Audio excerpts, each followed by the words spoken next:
Hello, good evening, and welcome to One on One with Mr. Paul Eson Joshua, and who is also a prophet of God. Today, our topic is marriage for the called, and then he's going to literally bisect and talk about this topic into details. I know you don't want to miss out. I am Nana Manyako, and I am your host for today, and I am doing this with Edmond Fuga. and together we are going to ask Prof questions for him to tell us everything we need to know about this topic. Now we move on to you, Prof. Hello, sir. Good evening, and how are you? Hello, Nanama, and hello, Edmond. Thank you very much. I'm doing fine, and hello to all your wonderful viewers. Okay, Prof. Today our topic is marriage for the called. Now, Prof, when we look at the topic, we have marriage and we have called. First of all, I want you to explain marriage for us. What is marriage? Okay, so marriage, as ordained by God, is a covenant between two people, male and female. Okay. And they agree to live together, to have children, to raise a family together, to live as a couple, and to be united in purpose. Okay. So does it mean that if the two people don't agree and then they are forced to marry, it's not called marriage? So yeah, it's more like they've made a covenant, but they have disagreements to the terms of the covenant. So it would eventually end up in disagreements. And scripture says that if two are not agreed, they can't walk together. Okay, So it's a marriage, but it's an unhealthy marriage. I see. So it means we have a healthy one and an unhealthy one. Absolutely. That's fine. Okay, Prof, could you talk about called? Which people are called? Okay, so someone who is called is someone that has been invited by someone else. In this case, the called are those who have been invited by God. Okay. And all those who are invited by God are invited for a reason of a relationship. Means God wants to be acknowledged as the supreme one in their lives, Okay. their source. And then they also acknowledge God that way. And then God also sees them as his children, his beloved ones. That relationship is basically what makes you a believer. And once you're a believer, you are the called, the chosen. Okay, so Mr. Joshua, you are telling us that if an individual does not have a relationship with God, the person isn't called. Well, you asked a very interesting question. Yeah. So the call of God actually precedes the knowledge of the person that brings them into a relationship with God. Okay. It's easier to talk to those who have the relationship because they already know. For those who don't have the relationship, we have to basically, I would say, preach the gospel about the fact that if you have the evidence that your life is in need of salvation, that you have struggles, you have problems, then that is a sign of a call of God. Okay. So the called is both at a time when you didn't know and at a time when you become aware. So that's what they call predestination, because God has already planned out that at every point in time, every human being will have a moment where they begin to ask questions about their purpose, their identity. They start to question, why was I created? Why am I here? Why do I have these desires and all that? Those questions are the sign of the called. Okay. So, Prof, now I want you to combine the two. Marriage for the called. Okay, you've already explained the marriage, you've talked about called. Now I want you to join the two. When we say there is a marriage for the called, or called, people who are called are supposed to have a certain kind of marriage. What do we mean by that? Great question. So that there is marriage for the called supposes that if you don't even yet have a relationship with God, you have to be aware that God has an interest in the key event in everybody's life of marriage. And so if God has an interest, then it is on us to discover what that interest is. It means he already has made certain plans for us, and so we should become interested to know, because other than that, if you're going on a journey, you need to have a plan on the journey, and if you don't have a plan, you may have a lot of troubles that the plan could have helped you to avoid. Marriage for the called also is speaking about the fact that you have people who are believers, and God has an idea and a vision of how the marriage of believers is supposed to be. If somebody doesn't subscribe to having one God, for example, the person might be more open to the idea of polygamy. Okay. Because the picture of marriage between a man and a woman is one man, one woman. And so if a person doesn't subscribe to the idea of the faith, of the Christian faith, then you can't even have a conversation about the things God wants to address, about his vision for marriage. So marriage for the called narrows it down to God's vision for marriage. Okay. So I wouldn't like to cut you short, but you just spoke about polygamy. And we should know that polygamy in other religions do believe in polygamy. So are you trying to tell us that marriage for the called is only limited to Christians? Because if I'm a Muslim, I can believe in polygamy. It could be that my dad married 2, my dad married 3. The religion talks about, or the religion could support the fact that you could marry 2 women. That's right. So will you try to tell me that marriage for the called, I can fall under that category? No, that's not what I'm saying. Actually, to your point, you can have a Muslim believe that he only wants to marry a man. A Muslim, of course, a Muslim woman, that she only wants to be married to one man. And you can also have a Muslim man who believes that he only wants to have one wife. So it's a matter of faith, not religion. Sure. It's a matter of faith. So the question you are asking does not alienate Muslims from coming. But the point is faith in one God. If the Muslim believes in one God, not multiple gods. So the point is then, if you believe that there is one God, then there is a vision that one God has for marriage. And there is also a picture that polygamy paints, which may not communicate that vision of God. Okay, I get you. Okay. Prof, I want to ask a question. You just answered Edmund's question, but then you've raised another question in my head. What I want to ask is, so assuming somebody finds him or herself in a polygamous marriage, does that mean that particular marriage isn't a marriage for the called? Let's put religion aside. Yeah, because first question is, when you were going to get married, were you having the intention of being in a polygamous marriage? Okay. You had a calling in you driving you to get married to the person. Yeah. You felt this is a person for me. I like this about this person will balance me in this area. Maybe I make a lot of money, but I'm frivolous, I'm not a good manager, this person. Or you're even in a relationship now, right? And you feel this person is Muslim, but I'm Christian, but I like this person and all. Now, marriage for the called, and the question you're asking about the polygamy, Yes. is simply addressing, first assess, because you see, the concept of God, people have different interpretations. Yeah. But the easiest way to help people to understand how accurate or flawed their interpretation is to ask them how they see their fellow human being.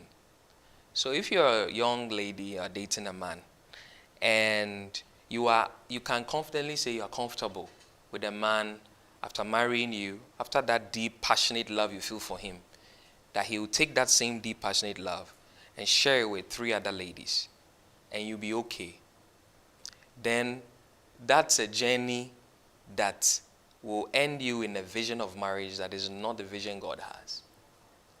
Because God is jealous. All right. And he will not have any other God beside him. Yes. When he created marriage, he created one man, Adam, and one woman, Eve. He didn't create 2 women to marry the one man. He didn't create 2 men to marry one woman. Okay. That's the idea. I see. Prof, I want to make my question a very closed question. Okay. So you answer yes or no. All right. So is polygamous marriage a marriage for the called? Is polygamous marriage a yes. marriage for the called? Called, yes. No. Okay, I see. Now let's move on. Okay, Prof. When you were talking, you made mention of the fact you talked about young women. Yeah. Now, can you please give us a little gist about the process a young woman should go through before getting married? Sorry. Well, she first has to begin to discover herself that she has feelings for a man. Okay. I'm saying that because there are some who are struggling with that. All right. But then how does this young lady discover that? I mean, when you are there, you are there.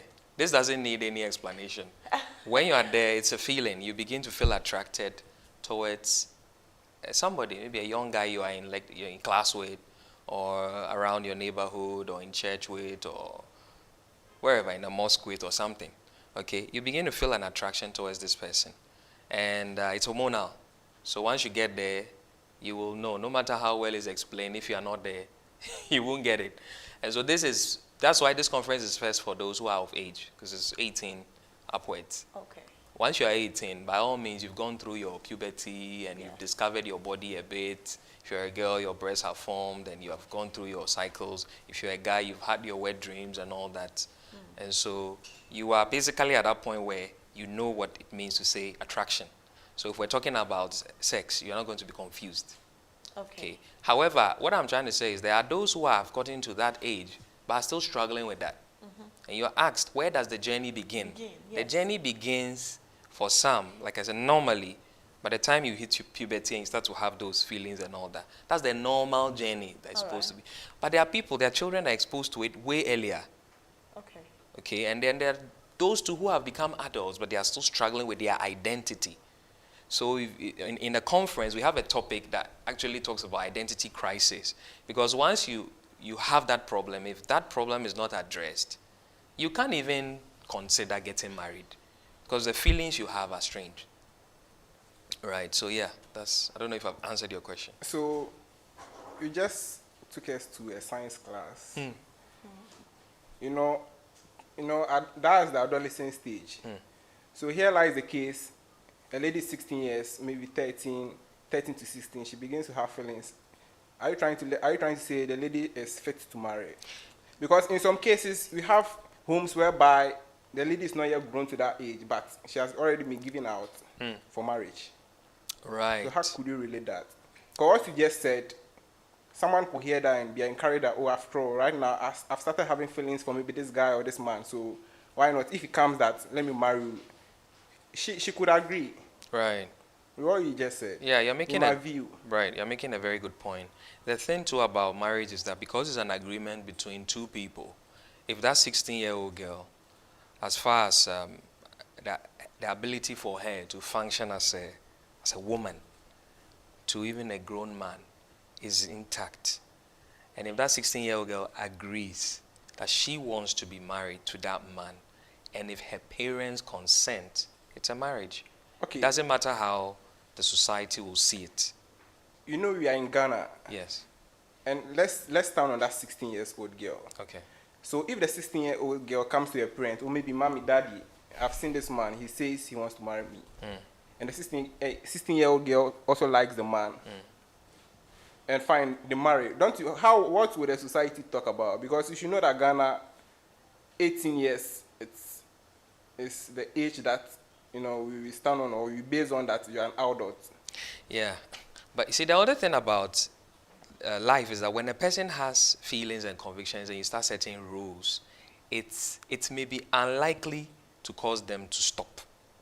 Because rules just reveal what is inside of a person. They don't change anybody. So the only way you approach a 16-year-old who is telling you, I have met this person, I want to get married, is to enlighten her that, okay, marriage is good. So in other words, you don't begin by discouraging the concept that is forming in her mind that she wants to get married. Because if you discourage her and you do it the wrong way, she may also be scarred And for a long time, she doesn't even want to get married. And she won't realize that it's because you put her through a very terrible experience when she was at that age. Okay. And she was developing those feelings. So it begins by, setting the journey for her that, okay, yes, there's nothing wrong with feeling like you want to get married. But do you understand that this is what marriage is like? This is what marriage is like. Do you see the marriage between your mom and I? Or maybe there wasn't even a marriage. Do you know the problems that I went through with your mom? Do you know the problem I went through with your dad? Then you begin to share that and all. Then prepare that 16-year-old. And that's what marriage for the called is also about.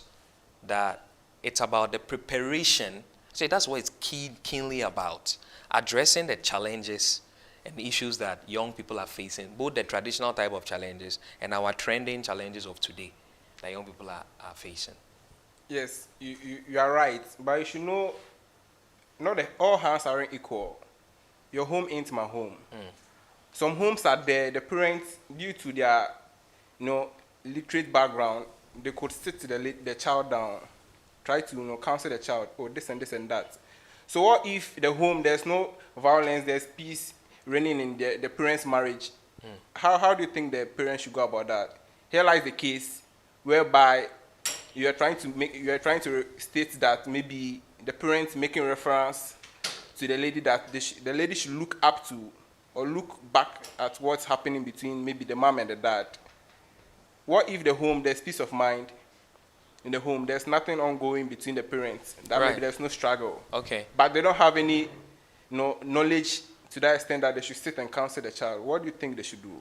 Well, they'll need education. If you don't know something, you can get knowledge. Secondly, if the parents don't know, but the child, maybe the young one is listening, they can help. It can help them to understand their parent. And so the conference like this, which is meant for young people, youth, young ministers, would then help you as a young person to understand your journey. Maybe you may feel that your parents are not able to help you with this journey you are on. A conference like this will help you, because that's why we're doing the conference for young people. Okay, Prof, you've really talked a lot. Now let's assume that the young woman has gone through preparation and has now entered marriage, into the marriage. He has gone to the marriage, right? So what is the purpose of this marriage? And then how does this young woman safeguard these purposes? That's an incredible question. The purpose of marriage, firstly, has to be established by the one who made it. Okay. So, foundationally, you have to know, okay, this is God's purpose for creating marriage. Then we as individuals, we also have our own personal ideas as to why we want to get married. For someone, they cried out to God for a man that would take care of them. Yeah. Right? Maybe they were going through a lot of things that were making them compromise themselves as a young lady. Yeah. And so she just asked God, I want a man who's going to take care of me. Okay. So she's defining that I want a marriage that serves the purpose of providing for my needs, right? And so the question about purpose for marriage is answered in two ways. The superior revelation of God's purpose for marriage and our human purpose for marriage, and making sure that our human purpose doesn't circumvent or contradict what God has planned for us to achieve. That becomes a marriage for the called, a marriage that God has envisioned, a marriage that God can entrust with certain amazing destinies of little children. You know, if you look in the Bible, you see an amazing destiny like Jesus. Yeah. Like Mary had no clue she was going to be carrying the Savior of the whole world, and yet she was chosen because the marriage she was in, God also chose the kind of man she was married to. And this man had to have understanding that he's going to have to take care of a woman who's carrying a child that he didn't put into her. That would take a different kind of man. That means the kind of man she had to marry was critical. So in God's purpose for their marriage, he had to choose this for that and that for that. And then the purpose of the Savior of the world coming into this world could be fulfilled. Other than that, Joseph would have divorced her, made noise all around the town that she's a prostitute, she slept with somebody and all that. Can you imagine what that would have meant for our salvation? Yeah. Probably not a nice idea Yes, at all. and vision. Okay, so now you've hinted on the purpose of marriage and how we should safeguard it by not letting our own intentions circumvent God's intention for Yes, our marriages. yes. That's fine. Now, you see, sometimes, most of the times, not even sometimes, as young women, when we enter marriage, we tend to find a lot of crises, a lot of problems. Now, how do we go to the cause? How do we identify the particular causes of these crises and fight them? Do you know that maybe 70 to 80% of the answer to your question lies in your knowledge of God's intention for creating marriage? Because if you don't have the right idea about marriage and you're going through crisis, then you either misinterpret why you are going through crisis, or you will not have the right tools to even deal with the crisis, if we can agree to that. So basically, getting the right knowledge, like what is marriage like for those who are called, for believers, or for young ministers, those who have gone. You know, when we say ministers, it just simply means a called one who has advanced beyond just having received salvation. You are now actually using that salvation to serve God, to do something meaningful in this world, right? Yeah, so crisis, how to identify the source, the problem. You need to actually get a knowledge of what is it supposed to look like. Then you can compare with your crisis and know, oh, okay, so that I got this wrong in this area, I got that wrong. Let me give an example. There was a young lady I was counseling whose marriage was on the rocks, and she didn't tell me. But I hadn't spoken to her for probably like 5 years or something like that. And then I saw her face in a vision, and God told me her marriage is on the rocks. I got in touch with her, and she acted like she didn't know what I was saying. So I felt silly. So I left it at that. A few days later, she calls back and says, what you said is true. Like, my marriage is going through a lot of stuff. Her marriage was going through a crisis. But she didn't know how to approach. Somebody just calls me out of the blues. I've not told him anything about my marriage. What should I do? But then she began to trust God, because she knew there was absolutely no way I could have known if God didn't show it to me. And as she gave herself to prayer, God began to help her in the marriage. But there was a fundamental problem, crisis that she went through, which had to do with decisions she made in getting married. She took a loan to sponsor part of the wedding, and the man was not aware of it. Oh, okay. Now, in her being exposed to marriage for the called, she got to know that transparency is key. You have to talk about finances, and you notice in the topics, we talk about faith, finances, and all that. You have to be able to talk to your partner about finances. Because she hid that thing, her man was so hurt, he had to work extra hard to pay off that loan, and he couldn't get over that hurt.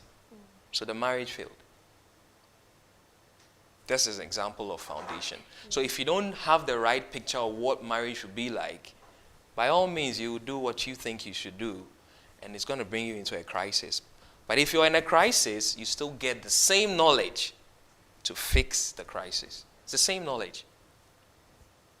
So, could we say the crisis could be spiritual and physical? Because from what you just said, your lady friend's instance, that is physical. Yeah. So there was lack of communication in there. Yes. Because if she had communicated earlier on, maybe the man could have known what to do. That's right. So let's put the physical part away. We all know that spirits do work. That's right. Here lies the case: the lady and the man knows their whereabouts, or they know their way in and out of marriage. They enter by still not working. Would you say that is a spiritual crisis? So I like your question, because when it comes to helping people with their marital problems, you can't use assumption, and because even if you are a counselor and you have people sitting in front of you and tell you, they will just be blaming each other and all that. If you don't get God to help you to know what the actual source of the problem is, you will just be speculating. And one thing is that you don't want to say the problem is spiritual when it's not spiritual, because then you create also different kinds of problems with that. And then you don't also want to think the problem is just natural when the problem is purely spiritual. So, if the problem is purely spiritual, then God has to reveal it. Because we're living in a human body. And so, how does God reveal it? You ask God, you pray. And God will reveal that this is the problem spiritually. And once there's a problem spiritually, you're able to deal with it spiritually. But let me just say this to balance it. Anywhere you see a spiritual problem, There is a physical problem that created a spiritual problem. Because the book of Hebrews in the Bible tells us very clearly that all things that were made by the invisible. So anytime you see something physically happening, there is always by nature a spiritual component to it. The issue is people always want to fix one side and leave the other side. But you have to bridge it. That's when it works. So you can't just focus on, I'm going to pray to solve the problem, and not also do the things God tells you while you are praying and expect to see the results. So this is very key. Let's still stand there. Then I would want to say the church will have to play a role in marriage. Here lies the case, the lady is from a different church or a different denomination, the guy too is from a different, everyone and they believe. Because it's not every church that preach the same gospel. There are multiple gospels. So how do you go about that too? So that's why a conference like ours would neutralize all of that, because this is coming straight out of the Word of God. So it's not about human denominations and schisms and separations that I think this is what it is. It's clearly written in the Bible text. And then God has also sent us as prophets in this dispensation to announce these are revelations of God. And you see, revelations are important because when you tell somebody this is what is written in the Bible, they can tell you, well, I know my life is different. But when you now come with revelation and say, this is what is going on in your life, the person can't help but acknowledge that God is the one talking to them directly. And so they'll open up their hearts to relate with you. So the point you are raising is so essential because different churches are painting different pictures about marriage.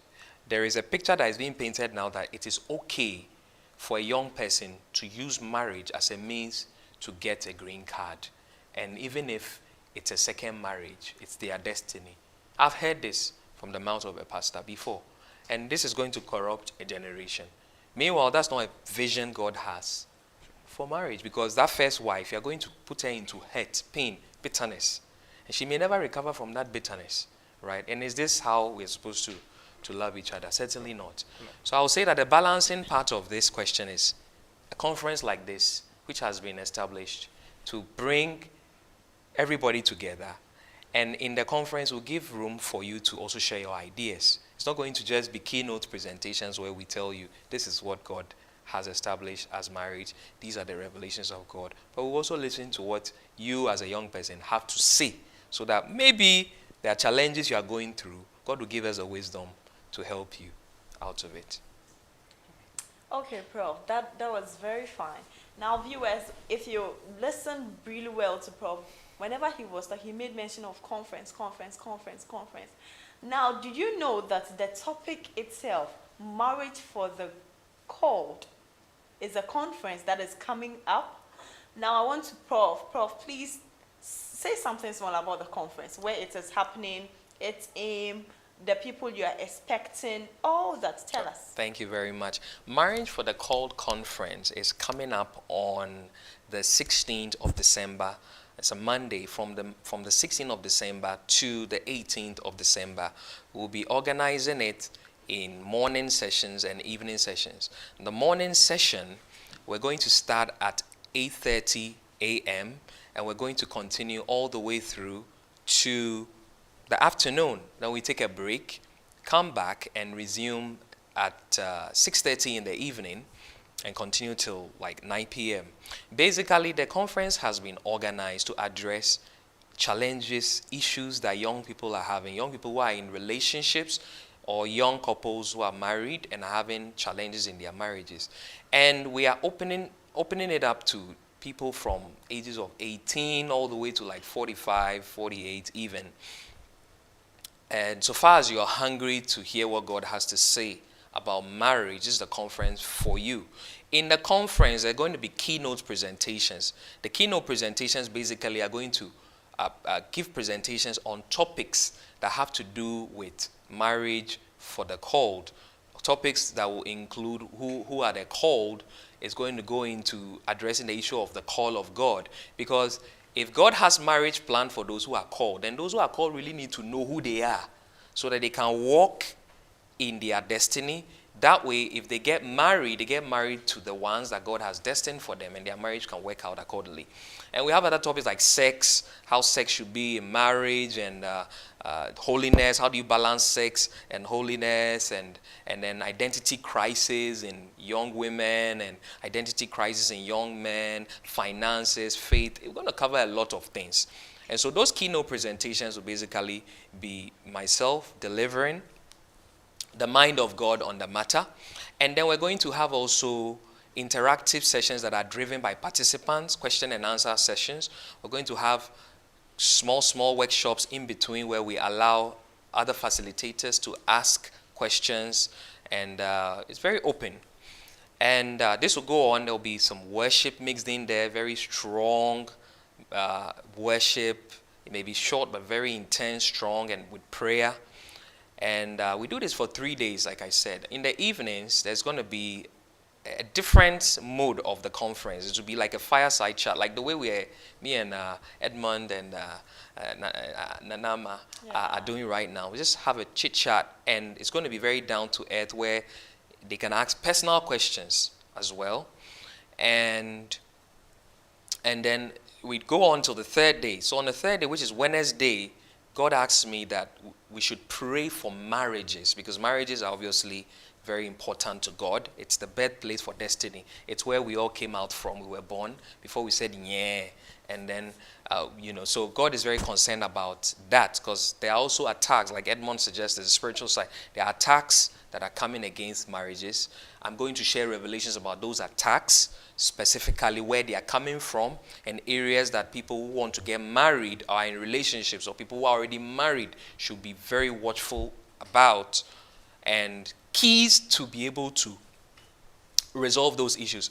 The conference is totally free. We're not going to charge you any money for it. Actually, we have free materials for you when you come, and we are also encouraging those who are outside WindyBay to plan the conference like a getaway, a personal getaway. If you're a young couple, you can come to WindyBay. WindyBay is a wonderful town, very developed. If you've not come here before, you will love it. And we've done some plans for accommodation for you, affordable. So we have a website for that. I'll get to that. So we have a website for that where you can register. You can register on mftconline.com. If you go there, all the information about the conference is there, the schedules, the sessions, and also you can download a detailed guide where you have very detailed subtopics as to what we're going to be discussing. And so you know how to plan your holiday. If you want to take a leave from work, if you are a worker, you can do so. And just, treat yourself to a retreat, a spiritual retreat. And it's going to be amazing. It's going to happen at Amu Theatre, Central Campus, University of Education, WindyBay. And like I said, it starts on Monday, the 16th of December to the 18th, Wednesday. However, those who are coming from outside of WindyBay, we would be able to receive you even on Sunday. So you can arrive on Sunday evening. We can receive you, help you with accommodation. There will be numbers that you find on the website, but you can also call 053-409-3121, and we'll help you with planning everything. You may also have personal problems. This is a conference for you. Personal problems, I mean, that have to do with your relationship, with your marriage, and also with your calling. If you're a young minister, you feel the calling of God, you're already working for God, but when it comes to the issue of your marriage, it's a big challenge. This is the place for you, because the marriage of those who are leaders is very unique. They are subjected to more pain, more trials just to build them up. And so the kind of word that people who are leaders need is more strong. It's stronger. And so you need the truth. And we're going to have sessions that just get right down to it, straight talk on difficult issues like sex, like anal sex, things like that. Like, we're going to really go deep in there. So we invite you to join us for the conference, and your life will never be the same. Okay, that was that. Prof has already talked about everything concerning the conference. Why wouldn't you come? I mean, you're coming to learn about sex. I know sex is something that is affecting us as young ladies, and then young men out there. Even if you are married, like old people, Some people are married for so many years and they are still having problems and challenges in their marriages. Please, we are inviting you. Do well to come and learn, and let your marriage be a glory unto God. So that is that, and this is where we are ending today's session. See you next time.